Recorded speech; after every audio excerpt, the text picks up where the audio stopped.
General Pervez Musharraf 11 اگست 1943 کو دریائے گنج سے متصل دہلی کے قدیم علاقے محلہ کچا سعد اللہ جان کی مشہور نہر والی حویلی میں پیدا ہوئے۔ جنرل پرویز مشرف کے والد کا نام سید مشرف الدین تھا، جو پیشے کے لحاظ سے اس وقت دہلی میں ہندوستان کے دفتر خارجہ کے اکاؤنٹنٹ تھے۔ جنرل پرویز مشرف کی والدہ محترمہ زری مشرف نے لکھنؤ یونیورسٹی سے انگلش لٹریچر میں ماسٹر کر رکھا تھا اور وہ بھی ملازمت کر رہی تھی۔ زری مشرف کے 3 بیٹے تھے، جاوید مشرف، پرویز مشرف اور نوید مشرف، جن میں پرویز مشرف کا دوسرا نمبر ہے۔ 3 سال کی عمر میں جنرل پرویز مشرف کو اس وقت دہلی کے بہترین اسکولوں میں شمار ہونے والا چرچ انگلش ہائی اسکول میں داخل کرایا، جہاں جنرل پرویز مشرف کے بڑے بھائی جاوید مشرف پہلے سے زیر تعلیم تھے۔ زری مشرف چونکہ اعلیٰ تعلیم یافتہ ہونے کی وجہ سے اپنے بچوں کی بہترین تربیت اور تعلیم کے لیے دفتری اوقات کے بعد اپنے بچوں کو خود پڑھاتی تھی۔ قیام پاکستان کا اعلان ہونے کے بعد پورے ہندوستان سے مسلمانوں کا ہجوم اسلام کے نام پر بننے والی اس نوزائیدہ ریاست کی طرف آ رہے تھے۔ فسادات کی لہر اتنی شدید تھی کہ کسی کو کچھ پتہ نہیں تھا کہ وہ پاکستان پہنچ پائیں گے یا نہیں۔ تلواروں، کرپانوں اور بندوقوں سے مسلح ہندوؤں اور سکھوں کے جتھے مسلمانوں کے قافلوں کو روکتے اور پھر قتل و غارت گری کا کھیل شروع ہو جاتا۔ دہلی سے آنے والی ایک مسافر ٹرین میں سید مشرف الدین بھی اپنے اہل خانہ کے ساتھ ٹرین کے کونے میں بیٹھے تھے۔ ڈبوں کی راہداری میں ہر طرف لوگوں کا ہجوم تھا۔ ٹرین میں سینکڑوں لوگوں کی لاشیں پڑی تھی۔ اس ٹرین کے ہزاروں مسافر بھارت میں اپنا گھر بار، ساز و سامان، نوکریاں اور کاروبار چھوڑ کر ایک نئی منزل کی طرف رواں دواں تھے۔ خطرات سے پر یہ تاریخی سفر کرنے والے جنرل پرویز مشرف کی عمر اس وقت صرف 4 سال تھی۔ تقسیم سے قبل مشرف الدین کا تبادلہ کراچی کے پاکستانی دفتر خارجہ میں کر دیا گیا تھا۔ مشرف الدین کی کراچی روانگی سے قبل ہی فسادات کا بازار گرم ہو گیا تھا۔ بھارت سے پاکستان آنے کے لیے مشرف الدین پر اپنے اہل خانہ کی حفاظت کرنے کے علاوہ ایک اور ذمہ داری ان 7 لاکھ روپوں کی بھی تھی جو پاکستان کے نئے دفتر خارجہ کے لیے تھے، اور انہیں یہ رقم کراچی پہنچانے کی ذمہ داری سونپی گئی تھی۔ مشرف الدین نے سارے راستے وہ 7 لاکھ روپے سے بھرے ہوئے باکس کو سنبھالے رکھا۔ اس ٹرین کو بھی راستے میں کئی جگہ روکا گیا۔ مسلح ہندوؤں اور سکھوں نے حملے کیے، تاہم مشرف الدین اور اس کی فیملی کسی نہ کسی طرح پاکستان پہنچ جاتے ہیں۔ 1947 میں کراچی غیر گنجان آباد شہر تھا۔ آبادی بہت کم تھی اور یہاں رہنے والے ہندو بھی نقل مکانی کر رہے تھے۔ ایک عجیب افراتفری کا عالم تھا۔ مشرف الدین اپنے اہل خانہ کے ہمراہ کراچی پہنچے تو ان کے پاس رہنے کے لیے کوئی جگہ نہیں تھی۔ مشرف الدین نے کسی طرح بندو خان ریسٹورنٹ کے پیچھے رہائش کے لیے ایک بیرک حاصل کر لی۔ اس بیرک کا ایک حصہ ان کے پاس تھا جس میں 2 کمرے، ایک برآمدہ، ایک غسل خانہ اور باورچی خانہ تھا۔ مشرف الدین کی چھوٹی سی فیملی جو 5 افراد پر مشتمل تھی، جن میں زری مشرف، خود مشرف الدین اور 3 بچے جاوید مشرف، پرویز مشرف اور نوید مشرف شامل تھے۔ یہ گھر اس وقت چھوٹا پڑ گیا جب خاندان کے دوسرے افراد بھی ہجرت کر کے ان سے آ ملے، اور اس طرح خاندان کی تعداد 20 لوگوں پر مشتمل ہو گئی۔ ان میں پرویز مشرف کی خالہ، ان کے بچے اور خالو شامل تھے۔ ان 20 افراد پر مشتمل خاندان کا اس چھوٹے سے گھر میں رہنا مشکل تھا، لیکن اس کے علاوہ اور کوئی چارہ بھی نہیں تھا۔ پاکستان کا دفتر خارجہ اس وقت مہاٹا پیلس میں تھا۔ کلفٹن میں واقع مہاٹا اگرچہ انتہائی شاندار محل وقوع پر تھا، لیکن اس کے باوجود دفتر کی اندرونی حالت بہت خراب تھی۔ مشرف الدین کے پاس بیٹھنے کے لیے کرسی تک نہیں تھی۔ وہ ایک بکس پر بیٹھتے اور کام کرتے۔ کاغذ کو دوسرے کاغذ کے ساتھ منسلک کرنے کے لیے پنیں بھی نہیں ملتی تھی۔ اس کا حل یہ نکالا گیا کہ کانٹے توڑ کر پنوں کی جگہ استعمال کیا گیا۔ جنرل مشرف کے والد مشرف الدین ان کانٹوں کو سیاہی میں ڈبو کر پین کی جگہ بھی استعمال کرتے، کیونکہ پین اور بال پوائنٹس بھی نہیں ملتے تھے۔ یہ ایک نوزائیدہ ریاست کے قیام کے وقت اس کے دفتر خارجہ کی حالت تھی، جس سے اندازہ لگایا جا سکتا ہے کہ پاکستان کو اس وقت کن مشکلات کا سامنا تھا۔ جاوید مشرف اور پرویز مشرف کو کراچی کے سینٹ پیٹر ہائی اسکول میں داخل کرایا گیا۔ ہجرت کے 3 سال بعد 1950 کا سال مشرف الدین کی فیملی کے لیے دوسری ہجرت کا حکم نامہ لے کر آیا۔ مشرف الدین کا تبادلہ ترکی کے پاکستانی سفارت خانے میں کر دیا گیا۔ پرویز مشرف کی عمر اس وقت 7 برس تھی۔ مشرف الدین اور زریں کے لیے ترکی میں سب سے بڑی پریشانی یہ پیدا ہوئی کہ تینوں بچے اسکول جانے والے تھے، لیکن ان کے گھر کے نزدیک کوئی انگلش میڈیم اسکول نہیں تھا، چنانچہ انہیں ایک پرائیویٹ جرمن اسکول میں داخل کرا دیا گیا۔ یہاں کی پڑھائی سے مشرف الدین مطمئن نہیں تھے۔ اس پریشانی کا حل یہ نکالا گیا کہ ایک جرمن نژاد خاتون کو تینوں بھائیوں کے لیے ٹیوٹر رکھ لیا گیا جو کہ انگلش جانتی تھی۔ ترکی میں ہی پرویز مشرف نے ترکی زبان سیکھی۔ پرویز کو ترکی میں جس چیز نے متاثر کیا وہ ترکوں کی اپنے ملک سے محبت تھی۔ ترک لوگ اپنے ملک کو اور وہاں کی ہر چیز کو سب سے زیادہ بہتر بنا کر پیش کرتے۔ پرویز مشرف کو ترکوں کی یہ خوبی بہت اچھی لگی۔ ترکی کے پاکستانی سفارت خانے کے اعلیٰ افسر مشرف الدین کا منجھلا بیٹا پرویز مشرف جب بھی اپنے ابا کے دفتر کے ساتھیوں کرنل اسماعیل اور کرنل مصطفیٰ کو دیکھتا تو اس کے دل میں بھی انہی کی طرح بڑا فوجی افسر بننے کی خواہش پیدا ہوتی۔ یہ 1952 کی ہی بات ہے۔ اس وقت پرویز مشرف کی عمر 9 سال تھی اور اس نے اتنی سی عمر میں یہ بات ذہن میں بٹھا لی تھی کہ وہ بھی کرنل اسماعیل اور کرنل مصطفیٰ کی طرح فوجی افسر بنے گا۔ مشرف الدین کو جب ترکی سے تبادلے کے احکامات ملے تو ان کی اگلی سفارتی منزل کینیا تھی۔ کینیا میں بھی پرویز، جاوید اور نوید کی پڑھائی کے مسئلے نے دونوں میاں بیوی کو پریشان کیے رکھا۔ یہ صورتحال دیکھ کر کچھ عرصے بعد مشرف الدین نے اپنا تبادلہ 1956 میں واپس پاکستان کرا لیا۔ تینوں بھائیوں کا باقاعدہ اور بھرپور تعلیم کا آغاز کراچی میں ہی ہوا۔ پرویز مشرف، جاوید مشرف اور نوید مشرف کو دوبارہ S T Patrick high school میں کراچی میں داخل کرا دیا گیا، جس کا شمار اس دور میں کراچی کے اچھے اسکولز میں ہوتا تھا۔ جاوید شروع سے ہی اپنے دونوں چھوٹے بھائیوں پرویز مشرف اور نوید مشرف سے زیادہ ذہین تھا۔ کم گو اور اچھی عادات کا بھی مالک تھا۔ اسے جوانی میں ہی آکسفورڈ یونیورسٹی کا اسکالرشپ ملا اور وہ بیرون ملک چلا گیا، جہاں اس نے اعلیٰ تعلیم حاصل کی۔ کراچی واپس آنے تک پرویز مشرف یہ پختہ فیصلہ کر چکا تھا کہ اسے فوج میں ہی جانا ہے۔ میٹرک کے بعد پرویز مشرف نے ایف سی کالج لاہور میں سیکنڈری تعلیم کی منازل اچھے نمبروں کے ساتھ طے کی۔ 1961 میں اخبار میں فوجی بھرتیوں کا اشتہار آیا تو پرویز نے ٹیسٹ دے دیا۔ رزلٹ آیا تو پتا چلا کہ اسے سلیکٹ کر لیا گیا ہے۔ اسی سال اس نے کیڈٹ کے طور پر پاکستان ملٹری اکیڈمی یعنی پی ایم اے جوائن کر لی۔ پی ایم اے کاکول میں اسے 2 سال گزارنے تھے اور فوجی ٹریننگ کی وہی سختیاں جھیلنی تھی جو ٹریننگ کے دوران نئے کیڈٹس کے حصوں میں آتی ہیں۔ پرویز مشرف کے چھوٹے بھائی نوید مشرف نے 1962 میں سینٹ پیٹرک اسکول سے میٹرک اور D J science college Karachi سے ایف ایس سی کرنے کے بعد لاہور کے مشہور کنگ ایڈورڈز میڈیکل کالج میں داخلہ لیا۔ 19 اپریل 1964 کو پرویز نے کاکول اکیڈمی سے 29واں P M A long course مکمل کر لیا۔ اسے سیکنڈ لیفٹیننٹ کے طور پر فیلڈ آرٹلری ریجمنٹ میں تعینات کیا گیا۔ فیلڈ آرٹلری ریجمنٹ میں اپنے جھگڑالو اور غیر ذمہ دارانہ رویے کی وجہ سے پرویز کے لیے کئی بار سنگین نوعیت کے مسائل کھڑے ہوئے۔ اس کا ڈسپلن بہت خراب تھا۔ اس کے اپنے سینئرز کے ساتھ تعلقات بھی اتنے اچھے نہیں تھے۔ ان تمام باتوں کے باوجود مجموعی طور پر اس کی کارکردگی بہت اچھی تھی۔ اسے کارکردگی کی بدولت تلوار حاصل کرنے والا کیڈٹ قرار دیا گیا۔ 1965 میں اسے حکم عدولی پر کورٹ مارشل کا سامنا کرنا پڑا، جس کی کم از کم سزا سینیورٹی کا خاتمہ اور زیادہ سے زیادہ فوج سے بے دخلی تھی۔ 1965 کی پاک بھارت جنگ شروع ہونے کے باعث کورٹ مارشل کی کارروائی روک دی گئی۔ 1965 کی جنگ شروع ہونے کے بعد پرویز مشرف کو ایک کمپنی کے ساتھ محاذ جنگ پر بھیج دیا گیا۔ پرویز کی ڈیوٹی سیالکوٹ کے بارڈر پر چاونڈا کے محاذ پر لگی۔ اس محاذ پر پرویز کی بہادری سے کمپنی کمانڈر بہت خوش ہوا۔ جنگ کے دوران ایک موقع ایسا بھی آیا جب بھارتی فوج کی بمباری سے پاک فوج کی ایک توپ کو آگ لگ گئی۔ اس توپ میں گولا تھا اور یہ کسی بھی وقت پھٹ سکتا تھا۔ پرویز مشرف نے جان کی پرواہ کیے بغیر توپ میں ہاتھ ڈال کر گولا نکال لیا۔ یہ ایک ایسا کارنامہ تھا جس سے اسے فوج میں بڑی عزت اور وقار حاصل ہوا۔ اس داد شجاعت پر اس کے کمانڈنگ آفیسر کو بھی اس کے بارے میں رائے بدلنی پڑی، جو جنگ سے پہلے اس کے خلاف کورٹ مارشل کی کارروائی کر رہا تھا۔ پرویز مشرف نے اس جنگ میں براہ راست فائرنگ سے زخمی ہونے والے بہت سے فوجیوں کی جانیں بھی بچائیں۔ اس جنگ میں بہادری اور شجاعت کے کارنامے دکھانے پر اسے امتیازی سند دی گئی۔ اس جنگ نے پرویز مشرف کو کورٹ مارشل سے بچا لیا تھا۔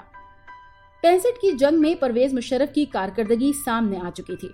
1967 میں اس کا انتخاب کارکردگی کو دیکھتے ہوئے جنگ کے فوراً بعد فوج کی خصوصی commando force special services group SSG کے لیے کر لیا گیا۔ اس گروپ میں شامل ہونے والوں کو بہترین جسمانی اور ذہنی استقامت کی ضرورت ہوتی ہے۔ SSG میں رہتے ہوئے پرویز مشرف کی شخصیت میں قیادت کی علامتیں نمایاں ہو رہی تھیں۔ SSG میں اس نے اپنے جوانوں کے لیے اعتماد سازی پر مبنی ذہنی اور جسمانی مشقتوں کا اہتمام کیا۔